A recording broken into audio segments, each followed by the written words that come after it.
Скажите, вот ваша песня мы ждем Дэвида в свое Фостера и время Петер исполнили, очень Макфи. красивая, она здесь тоже пользовалась большой популярностью. Вы, наверное, именно эту песню в новой аранжировке? Да, вы угадали, действительно. А почему и вот любовь такая к азербайджанским песням? Вы знаете, это с детства.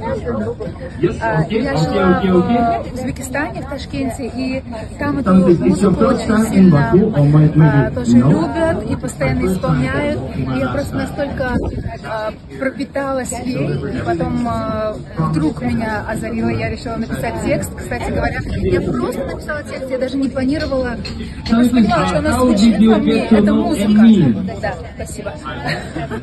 Она звучит во мне. И мне хотелось как-то выразить через свою душу эту мелодию. Поэтому в итоге потом думаю, ну есть текст, есть мелодия, которая, ну так скажем, мне очень сильно откликается, и решили, что нужно ее сделать. Поэтому сделали это тогда, много лет назад, и сейчас решили сделать новую версию. Вот, она такая интересная. Я в нее влюблена. А на азербайджанском ну, немножечко. А можно прямо сейчас? Хотя бы строчку на азербайджанском. Ну, можете на азербайджанском. Я только сам. Ну, давайте тогда на русском, давайте, хорошо. Светом новый день, я когда-нибудь тебя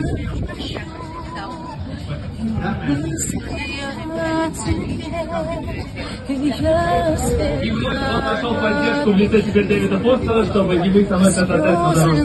Димит, скажи мне, пожалуйста, как тебе удалось Дэвида Фостера, легенду, привести к нам сюда в Сибрисе, чтобы мы порадовали здесь вообще в обществе за сколько у нас будет час? Вот, Дэвид Фостер